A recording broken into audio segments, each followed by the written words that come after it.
Welcome back to Old School Sports and our OOTP 23 playthrough of the Kansas City Royals. We are at the end of the 2027 season, and the Royals are about to begin the playoffs.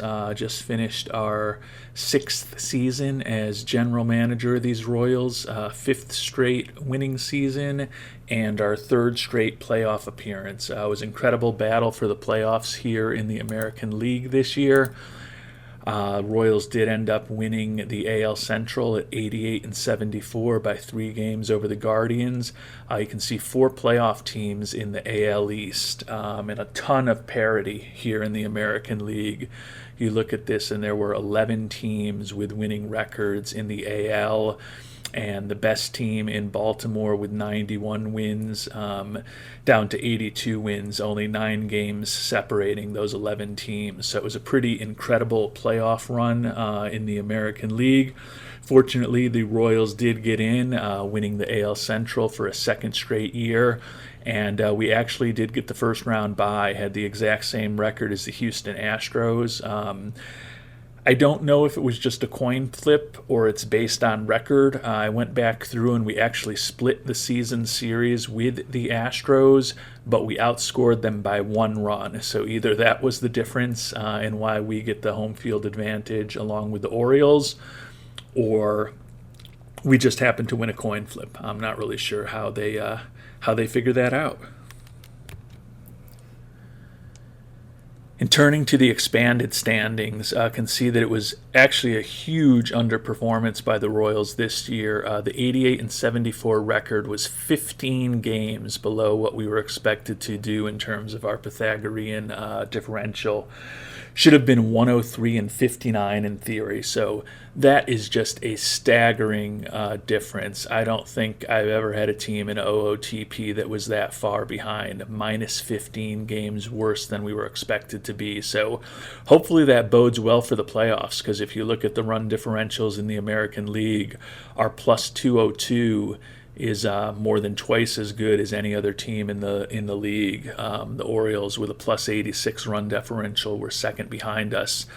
You can see the big explanation for that is just a horrible record in 1-run games, an amazingly bad 13-31. So for a team that scored so many runs, we lost a lot of 4-3 and 7-6 games, and apparently we won a lot of 13-2 kind of games. So a real good season for the team. When we kind of look at a few of the key stats, and we'll obviously spend more time about going through this later, the team really rallied down the second half of the season and finished 3rd in the American League in runs scored and 1st in runs allowed.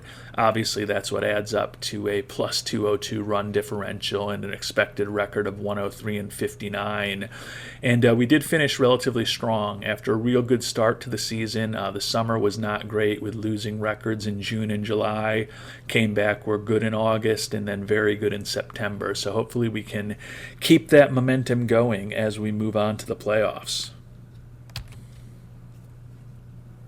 And as we get ready for the playoffs, we've been viewing the last couple seasons as must-win seasons for the Royals, and this certainly fits that same definition.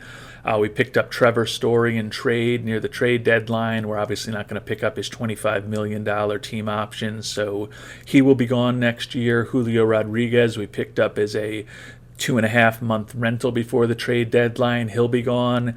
Nicky Lopez has a team option that we'll have to figure out whether we want to exercise for our starting shortstop at $12 million for next year.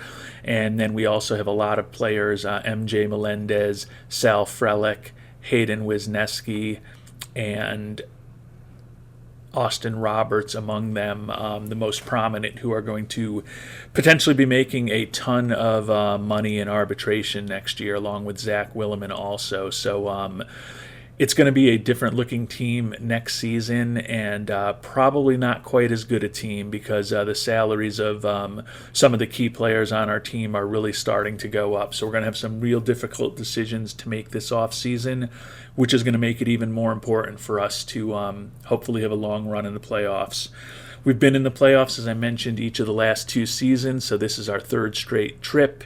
In those previous 2 playoff appearances, our record is 1 win and 5 losses.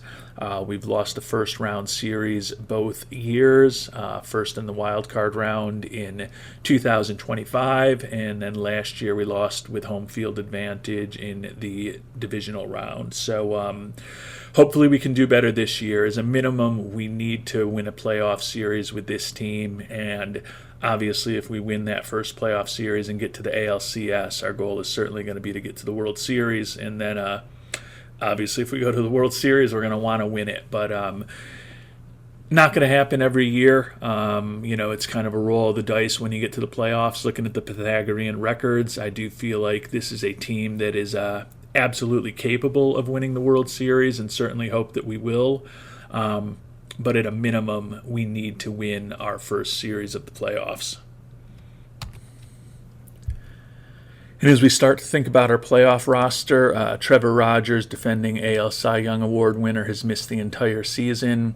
And then Will Klein, who basically spent the entire year in Omaha, also obviously both out. Mackenzie Gore could be back. He's been on a rehab assignment in Omaha for a little while now. We never took the step of moving him onto the major league roster because there just wasn't any obvious underperformer. But Alex Reyes now is injured with a diagnosis pending. So depending on the severity of his injury, it's probable, I would say, that Mackenzie Gore ends up on the pitching staff for the playoffs. We won't have too many decisions to make. Obviously, just need to get the 28 men down to 26 for the playoffs. But we'll be focusing on that shortly once we know more about Reyes' injury and whether or not he's capable of pitching for us. MJ Melendez just banged up a little bit with a thumb contusion, out for a day. Since we've got a first-round bye, that is not a concern at all. And the injury to Reyes, who we picked up from the Angels near the trade deadline, is serious. He's banged up with a herniated disc, so he is going to be out for 5 weeks. So clearly he is done for the year. That certainly makes the chance of Mackenzie Gore being on the playoff roster even higher, and we're going to work now on figuring out which 2 players will be removed from the 28 we have as we think about what lineup we're going to have, and wait to see who we're going to be facing in the next round of the playoffs. Taking a look at the playoff tree, it's going to be the Yankees or those Astros who we've already talked about. So, as I mentioned, the parity between the American League playoff teams is really kind of insane. Baltimore's got home field advantage through the playoffs with 91 wins.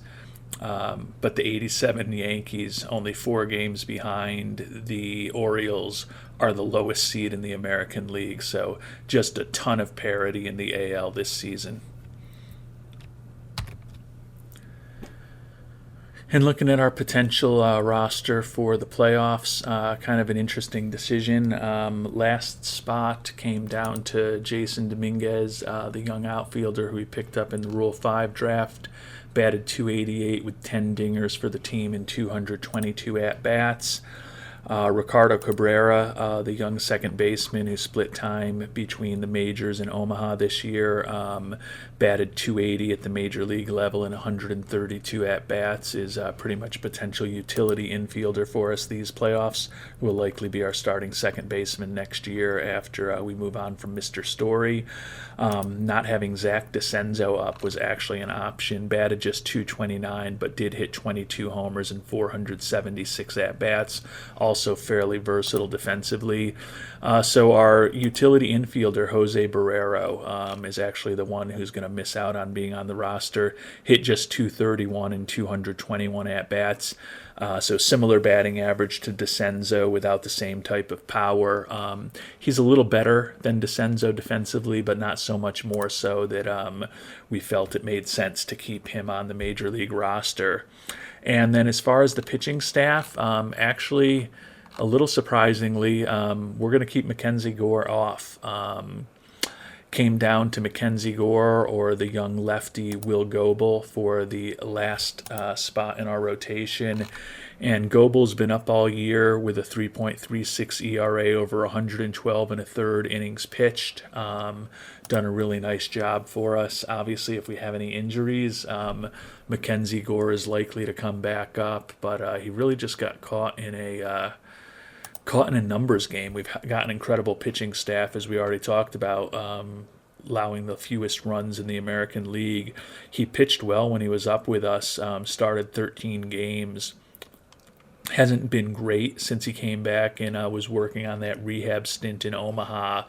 But the main reason he's down is that we're not going to be using him as a starter in the playoffs when we move to a four-man rotation, and just feel a little better that Hayden Wisniewski, who was an all-star for us in 2026 and then had another respectable year with a 3.44 ERA as a starter for us this year, 8-6 record.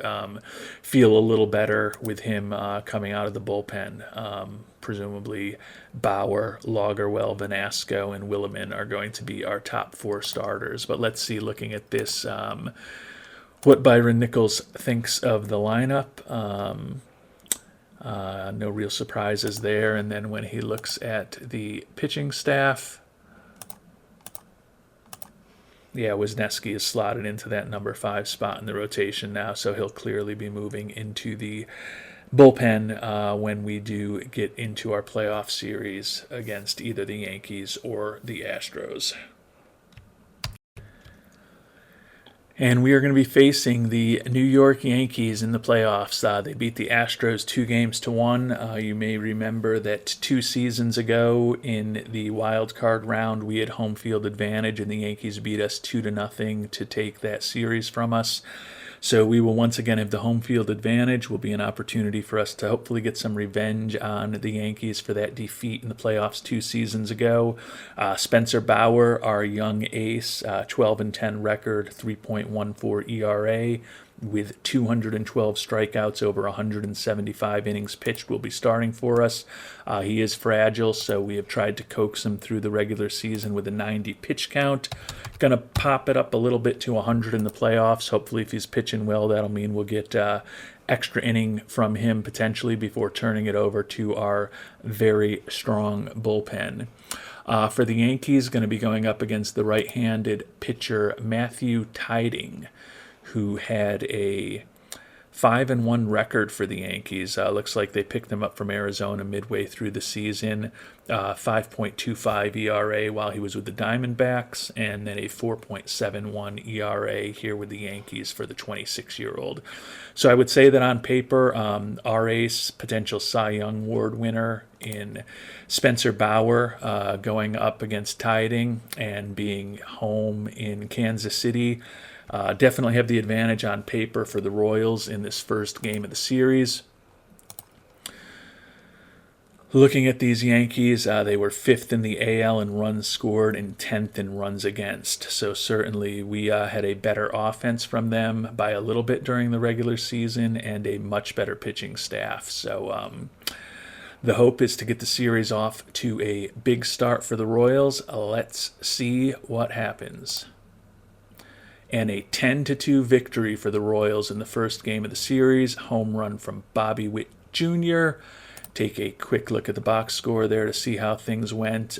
Tiding only went 1 2/3. Looks like the Yankees may have used him in a bit of an opener role, but then they turned things over to, unless he got hurt. Actually, he was injured. Rain delay in the 6th inning, but he was injured before that.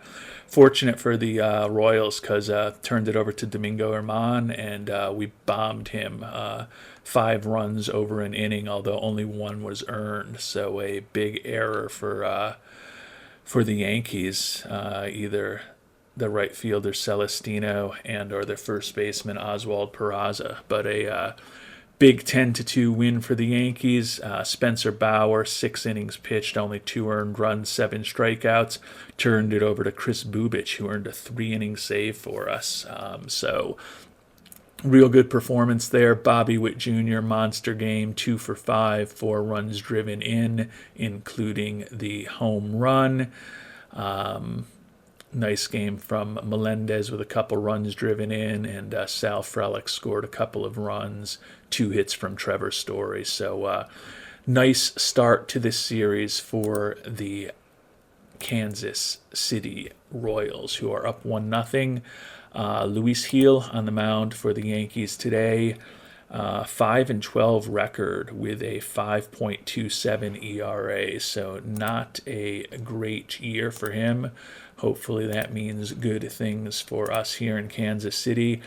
Zach Willeman, who we picked up near the trade deadline from the Red Sox as we reshaped our roster, went 3-1 with a 3.44 ERA for the Royals. He is not the most... he's durable, but he doesn't have a lot of stamina. You can see only a 40 stamina, so he's really, a 5-inning pitcher at best, but the bullpen is almost completely rested with the exception of Bubic. So hopefully we are well positioned to get another victory right here and take a dominating hold on this series against the Yankees. And it is a 4-3 win, so a much tighter game, but another victory for the Royals. And we rallied to come from behind to beat those Yankees. Strong game from Willeman, and then some clutch hitting, 5 1/3 with just 1 run allowed by Willeman. Dabovich did give up 2 runs, sloppy relief from him. Austin Roberts ended up giving a run apparently in the top of the 9th to turn the game into a tie, but still ended up getting the W after blowing the save. Who got the big hit for us? Talking about DeCenzo giving us a 3-2 lead in the bottom of the 7th, but who came through in the 9th? Oh, okay, here we go. If I could look at the win chart, it would show it to me. MJ Melendez, a triple in the bottom of the 9th to walk it off for the Royals in a 4-3 victory. So a really good start to this series for the Yankees, or not for the Yankees. You can tell that I'm a Yankees fan in real life, but I am a Royals fan in this game, and the Royals are up 2-0 as we take a day off and then prepare to head to New York City, where we're going to be going for a sweep.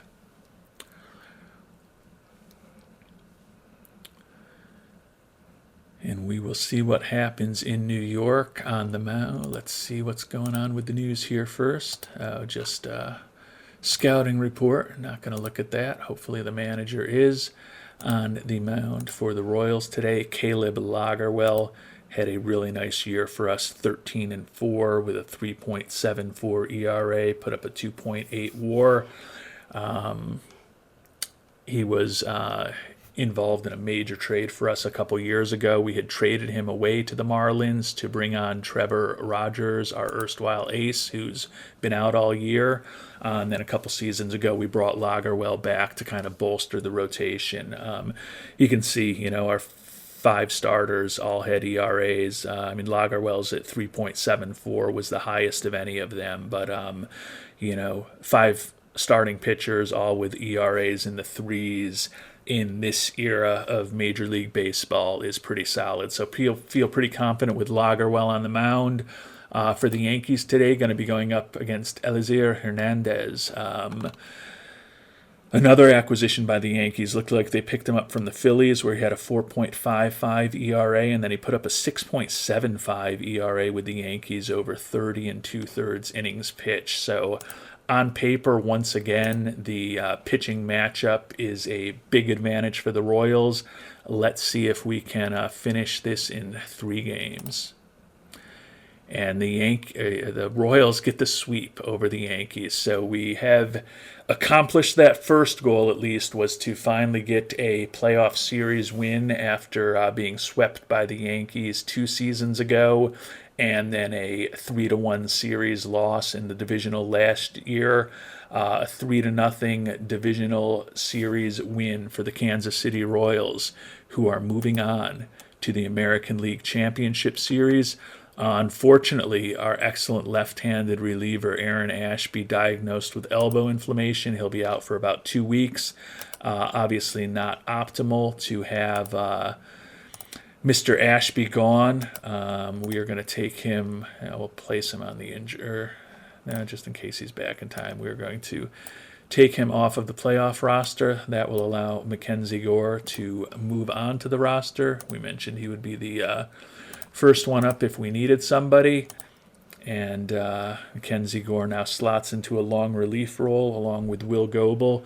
So a bit of a bummer to be losing Aaron Ashby, but we've got a ton of depth in our pitching staff right now. So if we have to lose somebody, probably better to lose a pitcher rather than one of our key hitters at this point.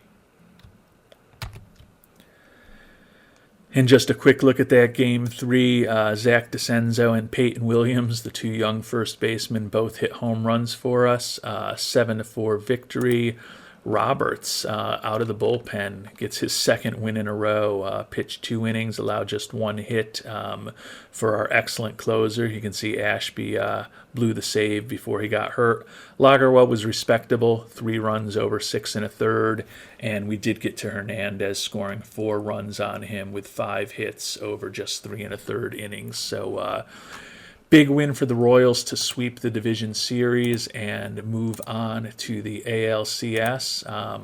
Looking at the playoff tree right now, the Red Sox are up 2-0 on the Orioles, so a bit of an upset there that Boston has won the first 2 in Baltimore, and the Pirates up 2-1 on the Padres, and the Cardinals up 2-1 on the Braves. So the Royals are going to get some rest while these other teams are still beating up on each other a little bit. And as you may have saw when I looked into the box score, Bobby Witt Jr., the MVP of the ALDS, hitting .429 with that Game 1 homer and 4 ribbies. So most of his production was in that first game of the series, but our all-star third baseman, team leader, best offensive player on the team, although I guess that's probably a little bit of a lie now until Julio Rodriguez moves on after we rented him for the last 2.5 months of the season. But the Royal superstar gets a American League Division Series MVP award added into his award case. So nice to see the longtime Royal earning a little bit of playoff hardware, and hopefully he'll continue to hit well in this next round. Still don't know who we're going to play. Best thing at all seems to be going on at this point. The Orioles won a game against the Red Sox, and you can see both of the NL series are knotted up at 2-2 right now. So the Royals are resting while everybody else is playing. And as we get ready for the American League Championship Series, we're going to have home field advantage. The Red Sox did upend the Orioles 3-1, so we'll be facing another wild card team. Beat the wild card Yankees in the first round, and another one of the Major League's all-time classic franchises. And the Red Sox will get to face the wild card Boston Red Sox in the second round.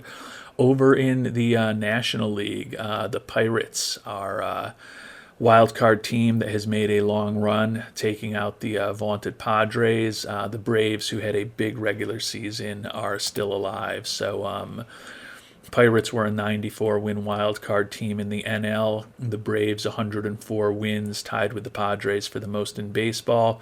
So big records from the two teams left in the National League. We have an 88-win team. We're going up against the 90-win Red Sox, but because we have the division championship, we will have home field advantage for the ALCS. And as we prepare for the ALCS, just take a look at our owner goals. Goal was to reach the playoffs this year, which we've obviously done. And then the other 2027 goal, which was a long-term goal, was to reach the World Series. So I'm pretty confident that we are going to keep our job one way or another, whether or not we achieve that goal or not. But would obviously be nice for our credibility with ownership if we're able to kind of meet that long-term goal. And we're 4 games away from doing that. Going to be going up against the Red Sox, as I mentioned. On the mound for them, Jarrell Cotton. Had a respectable year, 9-9 record, 4.52 ERA, 95 ERA plus, 96 FIP minus. So pretty much a league average-ish type starter for the 35-year-old. Assuming that our ace Spencer Bauer is going to be back on the mound with the extra rest. So I think that the matchup here, pitching wise, is still going to favor our Kansas City Royals. Can see this should be a more competitive series than the Yankees series. 90-win team for the Red Sox. We did take the season series from them 4-3. But we were third in the league in runs scored, and they were fourth, just 6 runs fewer than we did.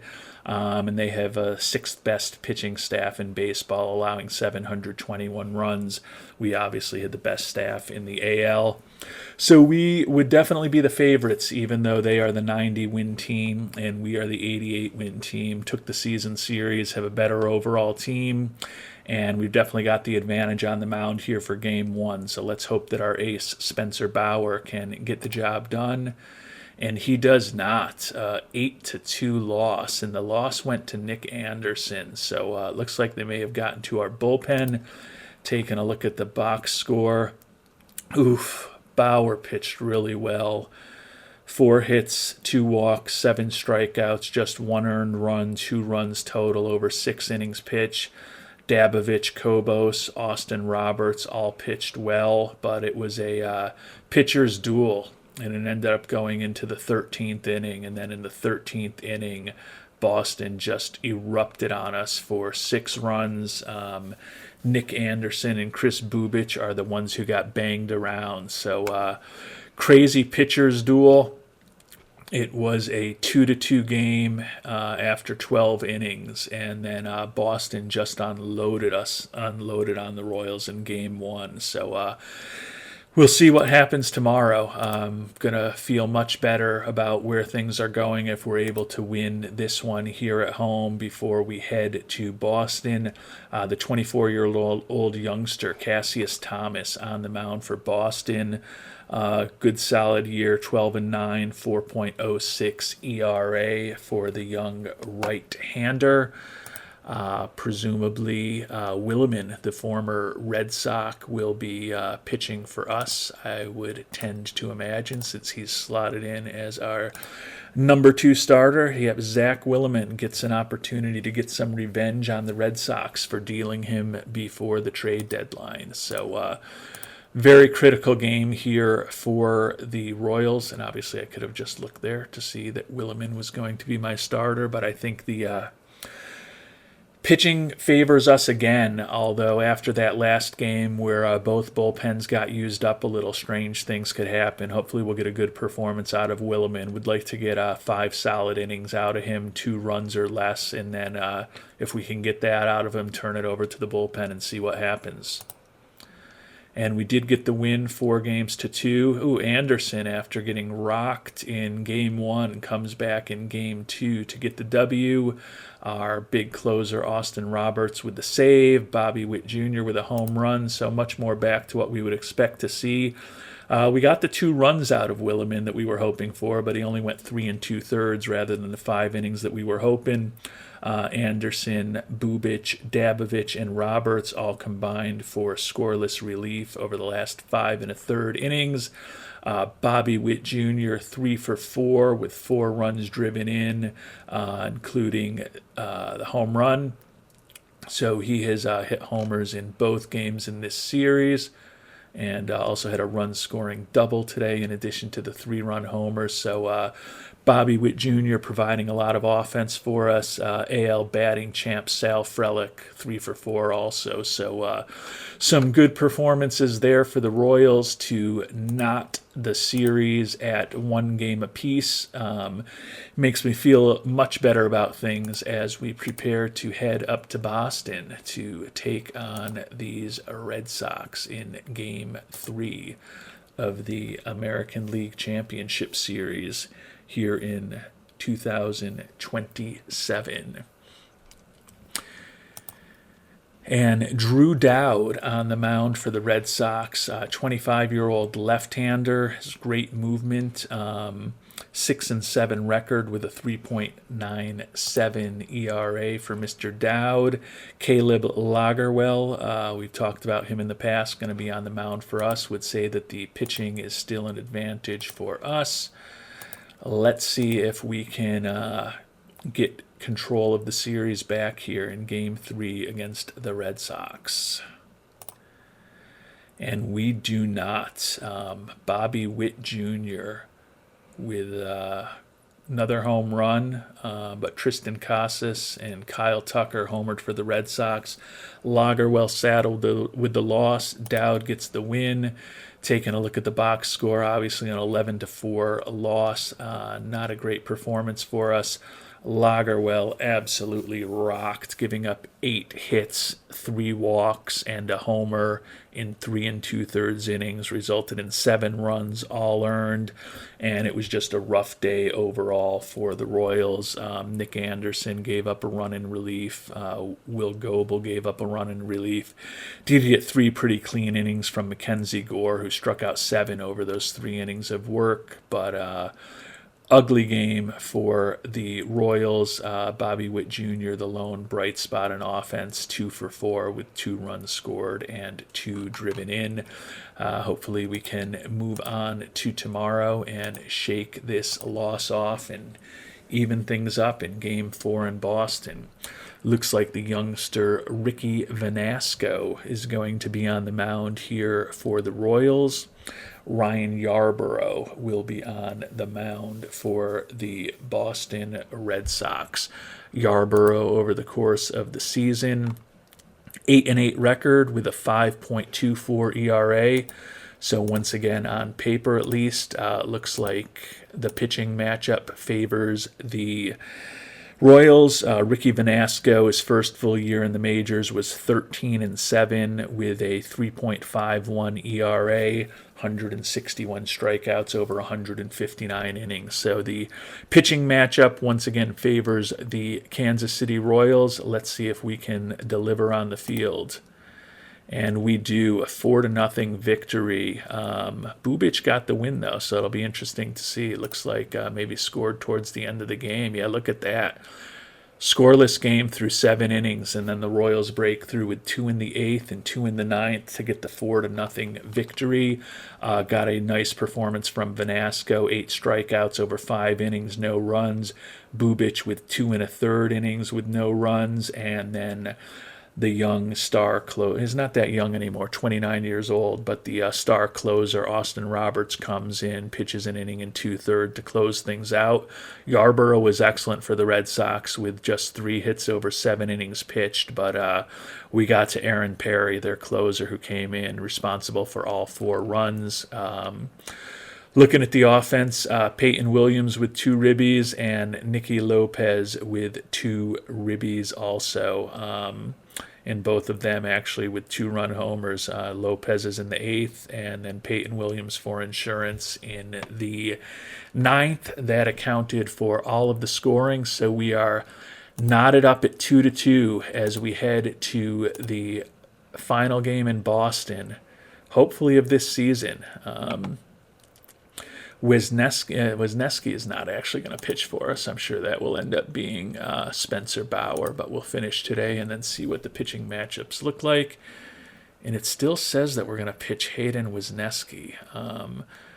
The Red Sox are back to Jarrell Cotton. I don't totally understand why we are with a 5-man, I know we have a 5-man rotation, but with the extra rest in the playoffs, I do not really understand why our manager is not starting Spencer Bauer. He pitched 5 days ago, 87 pitches. He is fragile. In the past, Mike Matheny would use Wisniewski as an opener, but it doesn't look like that's what he's slotted for right now. This seems wrong. Debating right now whether I want to override what Byron Nichols is doing or ride on Hayden Wisniewski here in the playoffs? 8-6, 3.44 ERA, has been a solid pitcher for us for many years. Going up against Jarrell Cotton, who did get the win for the Red Sox in Game 1.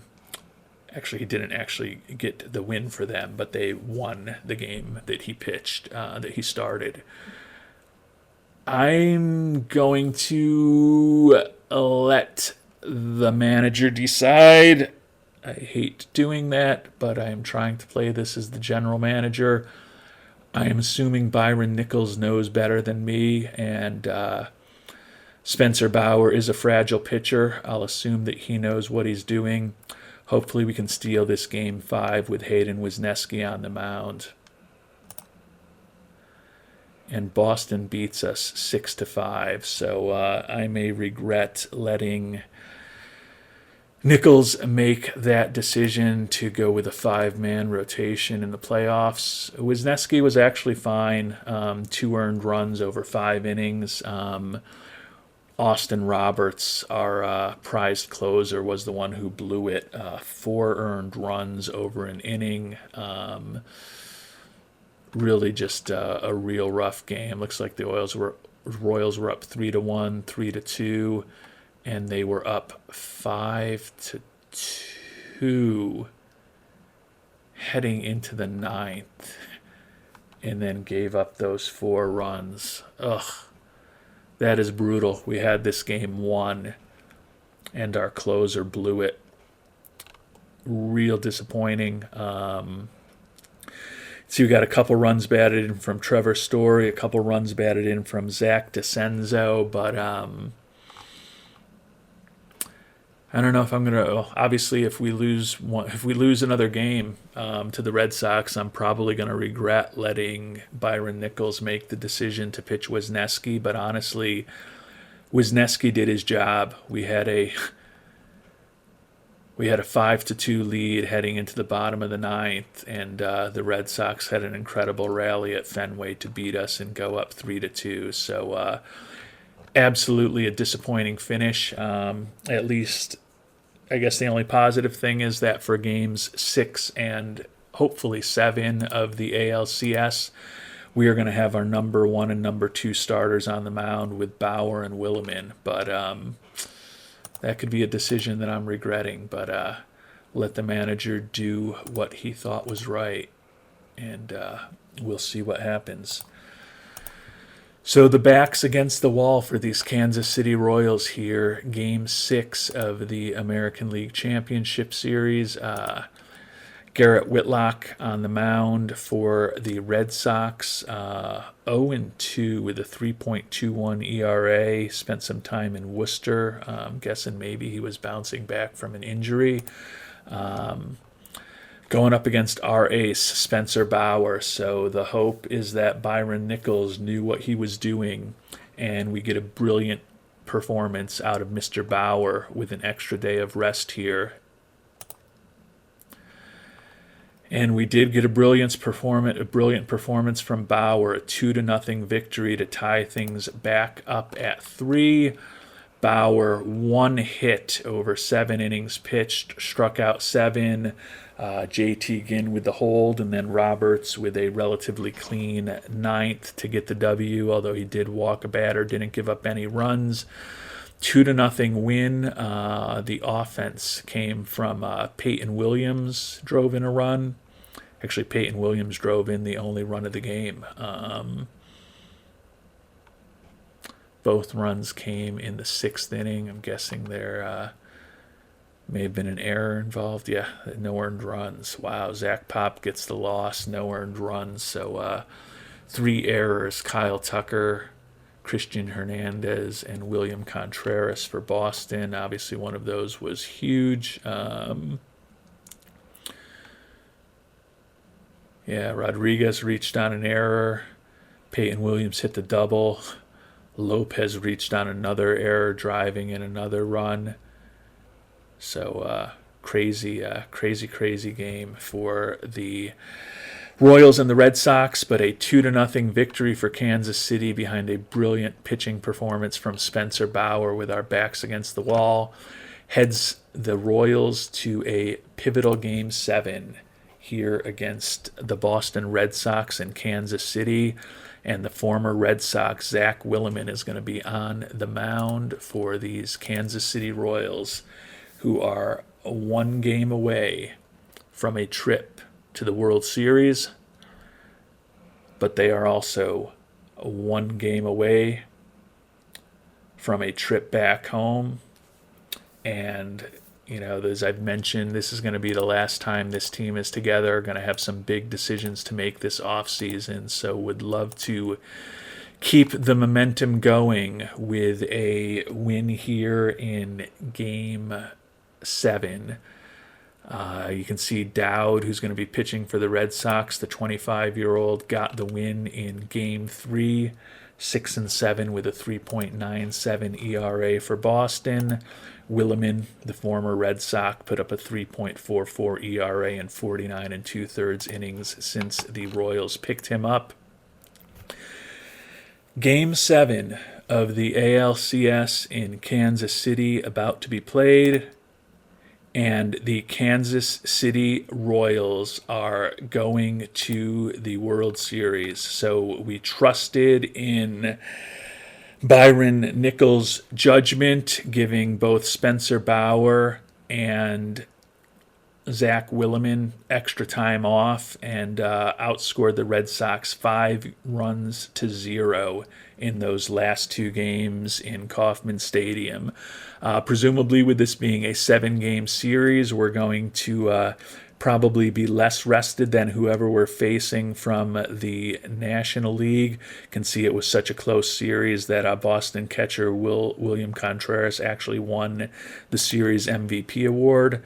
Looking at the box score, Willeman only went 3 1/3 innings, then got clean relief from Nick Anderson, Chris Bubich, JT Ginn, and Austin Roberts, picking up his 4th save of these playoffs. Runs batted in from Bobby Witt Jr. and Zach DeCenzo, accounting for 2 of the 3 runs.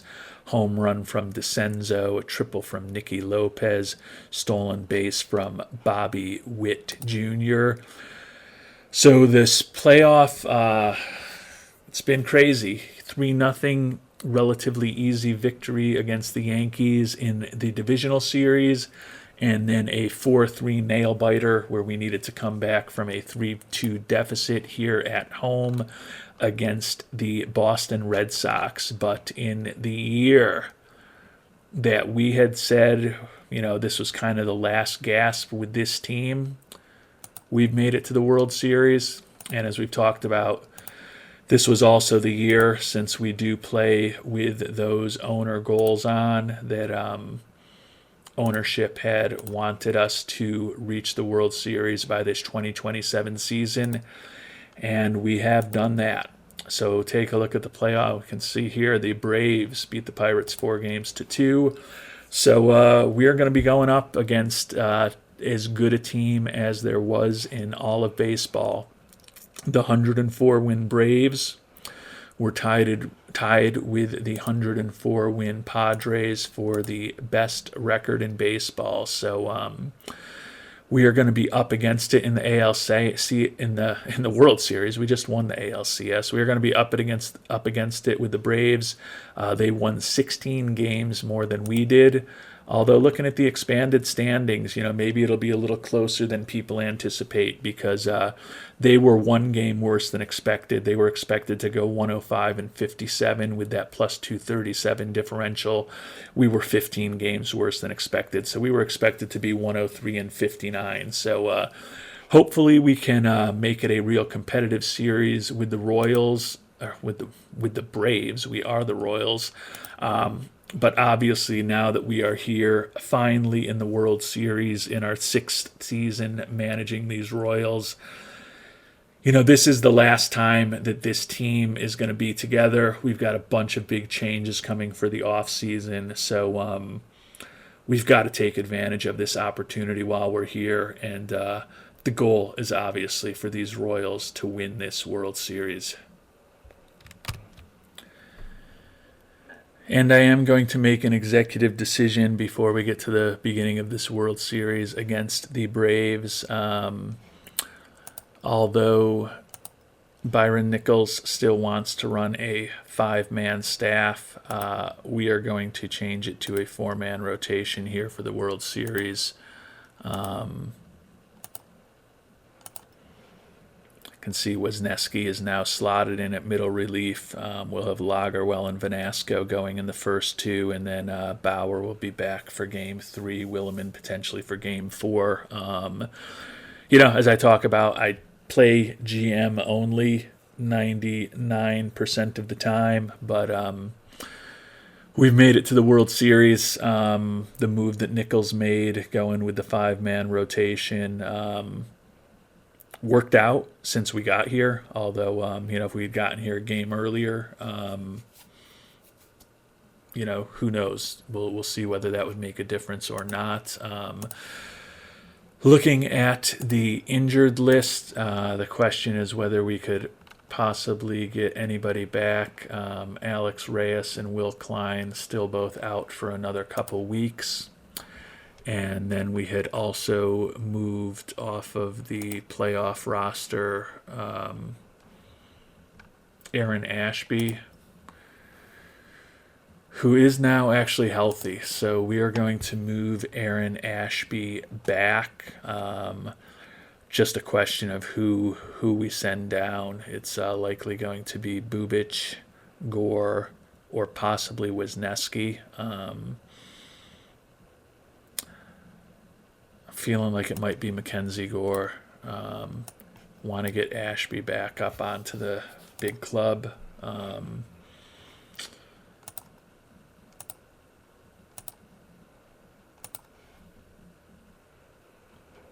Ashby is a better pitcher at this point than almost anybody in the league. I mean, he's been a fantastic pitcher for us over the years. 3.39 ERA over 66 and a third innings with 78 strikeouts, 125 ERA plus 78 FIP minus, and it was, kind of a typical season for the reliever, but want him back. So Mackenzie Gore goes off of the roster. We'll see whether we regret that or not, but with Ashby, Bubic, Goebel, and Kobos is 4 lefties in the bullpen, and now we've got Anderson, Dabovich, Ginn, Wisniewski, and Roberts, 5 righties in the bullpen. Even though we've got 4 righties in the rotation at this point, didn't necessarily want 5 left-handed arms out, so that kind of worked in the favor of Wisniewski making the team. So we will see what happens here in the World Series, but we are going to overrule Mr. Nichols and go with a more traditional for the playoffs in this day and age 4-man rotation for this World Series against the mighty Atlanta Braves.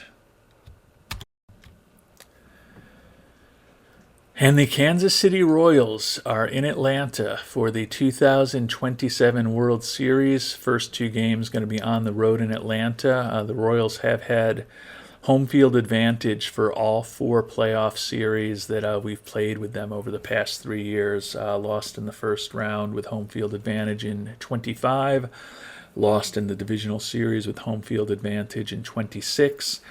And then have obviously won our 2 series here in 2027, 3-0 over the Yankees in the ALDS, and 4-3 over the Red Sox in the ALCS. So we will now cede the home field advantage. The goal is obviously to get one of these first 2 games in Atlanta before we head back to Kansas City. It's going to be a tough series, though. As you know, the Royals 3rd in the AL in runs scored, 1st in the AL in runs against, but going up against a juggernaut in the Braves, who were 2nd in the National League with 850 runs scored and also had the best pitching staff in the entire NL, on their way to a 104-58 season. So Caleb Lagerwell, 13-4, 3.74 ERA on the mound for our Royals. Going against Spencer Strider, the 28-year-old, was only 3-2 this year for the Braves with a 5.29 ERA. So looks like a bit of a surprising game one starter, at least in my opinion. Certainly would think that the pitching matchup favors the Royals and Lagerwell. So we've got to steal a game here in Atlanta, and it seems like this game one with this pitching matchup would be the one to try to steal.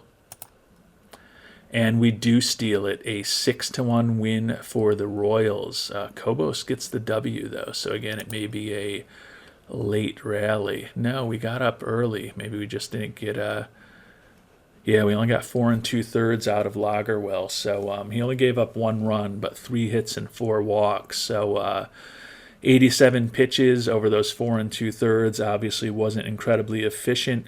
Turned it over to the lefty specialist Kobos, and then Will Goebel closed it out for us with 2 innings pitched. Bobby Witt Jr., the player of the game. Strider, kind of as expected, not a great start. Gave up 4 runs in 4 2/3, 7 hits during that time. Runs batted in for Rodriguez, who's had a pretty quiet playoffs for us. You can see just a 119 average. Would be really great if he could get on fire here in his final games with the Royals. Peyton Williams also with a ribby. Bobby Witt Jr. drove in 2, and Nicky Lopez and Kyle Lewis also drove in runs. Peyton Williams and Kyle Lewis with the dingers for the Royals, who take the first game of the 2027 World Series 6-1 combined to hold the Braves to just 3 hits. So we did already done our job, got a win in Atlanta. Obviously going to get greedy now and hope that we can get a second win here before we head to Kansas City to really put a stranglehold on the series. The brilliant youngster Ricky Vanasco. Actually, he's not that young. He's 29 years old, just had his birthday a few days ago, even though he hasn't had a lot of time in the major leagues. But 13-7 this year, his first full year in the majors, 3.51 ERA for the extreme ground ball pitcher. And he will be going up against Edward Cabrera, who was 14-9 with a 3.54 ERA for the Atlanta Braves this year. Nice profile for Cabrera with 4 good pitches, pretty good stuff, solid movement and average-ish kind of control. He was an all-star this year, was also an all-star a couple seasons ago. Looks like a much more even pitching matchup today. But let's see, can the Royals steal a second one here? And we do. The Royals take the first 2 games of the series on the road against the Atlanta Braves.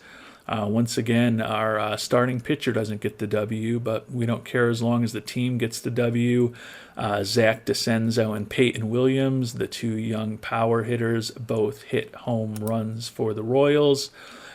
Taking a look at the box score, comeback victory. The Braves were up 2-0 early and took a 3-1 lead into the 7th when the Royals erupted for 3 runs in the 7th. 2-hit performance from Julio Rodriguez, contributed in the top of the 5th with a run-scoring single. So he got us on board. Ended up driving in 2 runs. Peyton Williams also drove in 2, and Zach DeCenzo, obviously, with the other homer, drove in 1 run. So we were talking about Rodriguez getting going, and he did get going with a 2-for-3 game with a couple of walks and a run scored, 2 driven in. Vanasco was meh, is the best way to describe it. 3 earned runs over 5 innings, although he did strike out 8. But Dabovich, Ashby, and Roberts combined for no runs over the final 4 innings. Julio Rodriguez wins player of the game. And the Royals are headed home with a 2-0 lead over the mighty Braves in this 2027 World Series. And keep in mind, the Royals have pitched our 3 and 4 starters in the first 2 games of this series. So feeling like things are set up really well for us as we return home. Ace Spencer Bauer on the mound, 12-10 record, 3.14 ERA for the 27-year-old right-hander. You can see he's also 2-0 with a 1.42 ERA in the playoffs. Max Fried on the mound for the Braves, the 33-year-old.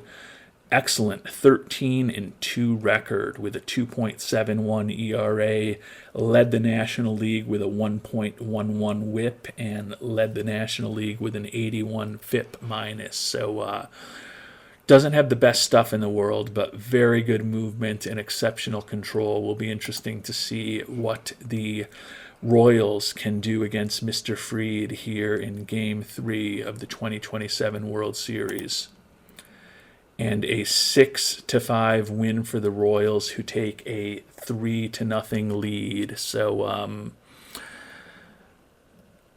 everything is going as well as possible in this World Series so far for the Royals. You can see JT Ginn got the win in relief. Chapman and Olsen hit homers for the Braves. Trevor Story with a dinger for the Royals. Just an incredible game. Royals with 2 in the ninth to come back and walk it off with a 6-5 victory. Julio Rodriguez, another big game, 2 for 4 with a double and a walk, drove in 2 runs and scored once. MJ Melendez was the walk-off hero, though, a run-scoring single with the game tied in the bottom of the ninth. So it's almost as if we're willing it with Rodriguez, who had done nothing in the playoffs, really kind of coming to life here in the World Series in these last 2 games. You can see Bauer only got 4 1/3 innings, but only allowed 1 run. Kobos gave up a run. Nick Anderson, a couple of runs in just 1/3 of an inning. Actually, a pretty sloppy bullpen performance from the Royals. Ashby blew the save, gave up a run, but then JT Ginn came in, pitched the final inning and 1/3 with 1 hit, 2 strikeouts, and allowed no runs, most importantly. And we got to Alexis Diaz and then ultimately Indigo Diaz as the Royals win another game. Julio Rodriguez, as I mentioned, once again player of the game, and Kansas City is on the verge of a World Series championship here in 2027, heading to Game 4. We will sim ahead a day. Zach Willeman, one of the players that we brought on towards the middle of the season, towards the end of July, brought on Willeman as well as Julio Rodriguez. Rodriguez obviously having a huge series for us, batting .500, 6 for 12 with 5 runs driven in the first 3 games of this series. And the other rental player that we have, although Willeman isn't really a total rental because he's arbitration eligible this coming year and will probably be back, 3.44 ERA with a 3-1 record over 49 2/3. Doesn't have the best stamina in the world, so we'll certainly not be turning it over. We'll certainly be turning it over to the bullpen at some point. But again, if we get 5 innings, 2 earned runs out of Willeman, that is a big victory. Going up against Michael King, 10-7 record for the Braves this year with a 3.98 ERA for the 32-year-old from Rochester, New York. So can these Kansas City Royals get a sweep in this 2027 World Series? And the Royals have done it in style. A World Series victory here in the 6th season of the sim with these Kansas City Royals. We have finally gotten the Royals to the pinnacle in 2027. 3rd World Series championship in history for the Royals. First in '85, George Brett, Frank White, Brett Saberhagen, etc., etc., etc. 2nd World Championship for the Royals not that long ago in real life in 2015. And now the 2027 championship for the Kansas City Royals with a 4-0 sweep against the Braves. Go out in style with just a massive 11-0 victory at home. So huge playoffs for these Royals. Julio Rodriguez ends up winning the MVP. Sal Frelick, Rodriguez, Zach DeCenzo, and MJ Melendez all hit home runs here in Game 7. Rodriguez, after a very slow playoffs in both the ALDS and ALCS, came up huge, particularly in those final 3 games of the World Series.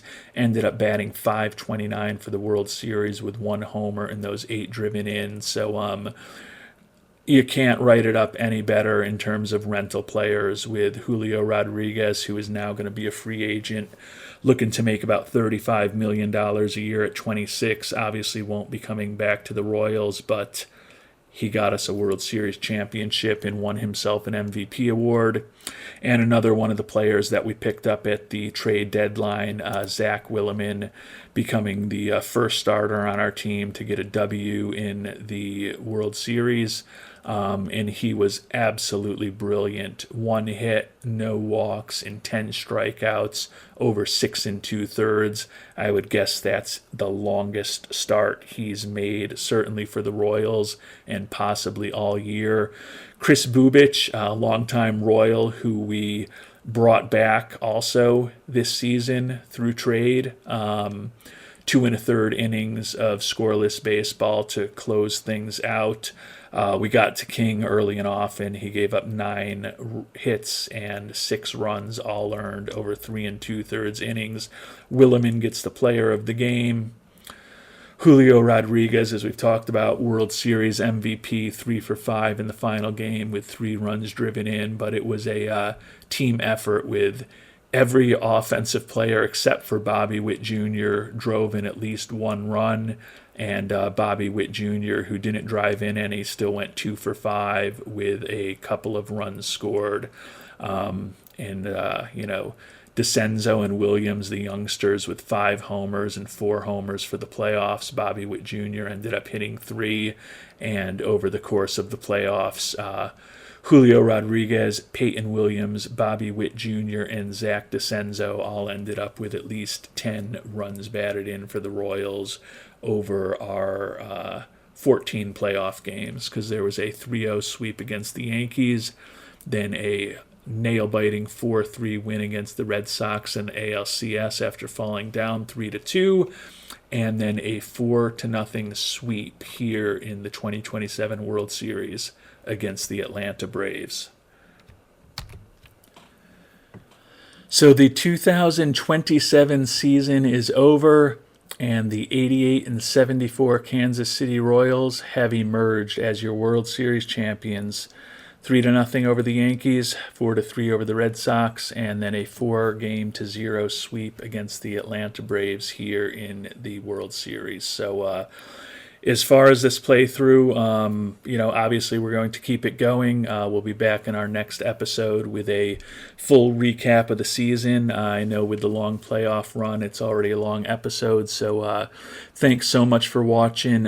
Feeling good that 6 years in, we finally have gotten the Royals not just over the hump of having won a playoff series, but actually completely over the hump and winning a World Series with these Royals. So pretty excited about that. As we've talked about, it's going to be a off-season of transition for the Royals. We've got a lot of real difficult decisions to make. We're going to be probably a bit cash-strapped, but we will deal with all of those decisions in upcoming episodes. But feel good that at least with this original version of the Royals and largely the team that we've been playing with for the past 6 seasons, finally have a title under our belts. And as I said, we'll be back with a full recap on the season in our next episode. And then following that, we'll start digging into the difficult decisions we're going to need to make in this upcoming offseason. But until then, we're going to savor the championship. Thank you so much for watching, and hope you have a great day.